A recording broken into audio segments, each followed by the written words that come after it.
Alright, so remember when we're factoring, the first thing we do is we always look for the greatest common factor, right? So when we come across this guy right here, as we scan across, we see, oh, wait a second, there is, let me get a brighter color, there is an A inside this one, an A inside this one, and an A inside this one. And as a matter of fact, we can look a little bit further and see that not only is there an A, there's actually also a 5. So we can take a 5 out of this guy, a 5 out of this guy, and a 5 out of this guy. So now our new quadratic becomes 5a as our greatest common factor out in front. 30 divided by 5 is 6. We have a to the third minus 1 from the bottom, so that gives us a squared. Plus 5a, same thing, we got a squared minus 1 because there's a first degree on the bottom, minus 6. So now at this point, this is always something that throws people off, is when we start the process of product sum factor, when we do our PSF, now we don't care about that 5a. So it's not gone, but it's out there, it's separate. We care about now only what's inside of those parentheses. So we take 6 times 6, or 6 times negative 6, that would be our product, and that gives us negative 36. Our sum comes from the middle, so that's 5. Now we go look for our factors. So remember, we're looking for the factors of 36. So I'm going to pull out my calculator. I'm going to go y equals, I'm going to change that to a 36 divided by x. Now remember, the reason this is working, because essentially what you're doing is you're saying 36 divided by 1. That means that the factors are 1 and 36. 36 equals 36 divided by 2 is equal to 18. That means your factors are 2 and 18. 36 divided by 3 is equal to 12. That means your factors are 3 and 12. 36 divided by 4 is equal to 9. That means your factors are 4 and 9, and so forth and so on. So when you do this, what you're doing is you're dividing by that 1, 2, 3, 4, but your 36 is staying the same. So we go back to our table, second graph, and we scan through. And once again, I'm not going to write down the numbers. I'm going to look at this list and say, I need two numbers that when added or subtracted will give me 5. Well, 1 and 36. You add them, you get 37. You subtract them, you get 35. 2 and 18. You add them, you get 20. You subtract them, you get 16. 3 and 12. You add them, that's 15. You subtract them, that's 9. Okay, that didn't work. 4 and 9, you add them, you get 13. You subtract them, you get 5. That's what we need. So our factors are going to be 4 and 9.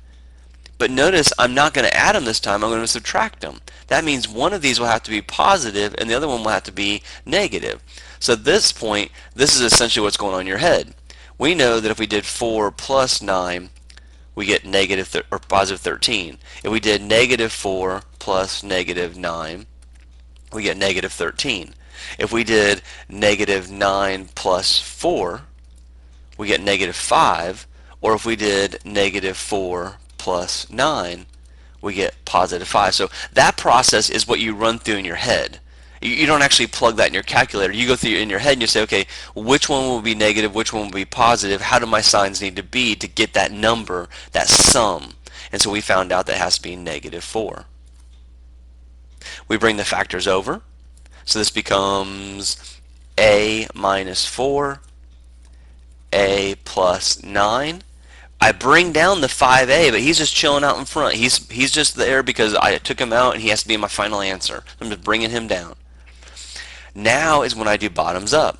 But bottoms up does not come from the 5, it comes from my quadratic. That's a common mistake. So I bring that 6 around and I put it underneath, and now I do bottoms up. Now I say to myself, does 6 go into 4? And the answer is no. However, does it simplify? So, sometimes we still need to look and see, does it simplify also? So, does 6 go into 4? No, but it does simplify. So, bring down my 5a. This becomes a minus 2 over 3.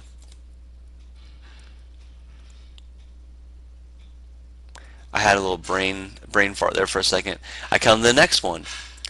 Does 6 go into 9? No. Does it simplify? Yes. So this becomes a plus 3 over 2.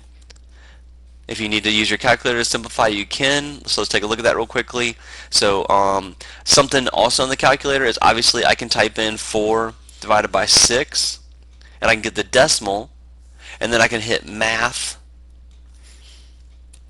choose number 1, fraction, and it'll simplify it for me. You also have a fraction key which is hidden. The fraction key is hidden underneath alpha y equals. One more time, alpha y equals. You choose number 1, so you can just type in 4 over 6 and simplify. Alpha y equals number 1, and then do 9 over 6. So you can see where I got those. So now we're still not done because we never did the up part. So 3 doesn't go into 2, so we move it out. And so this becomes 5a, stays out there. The 3,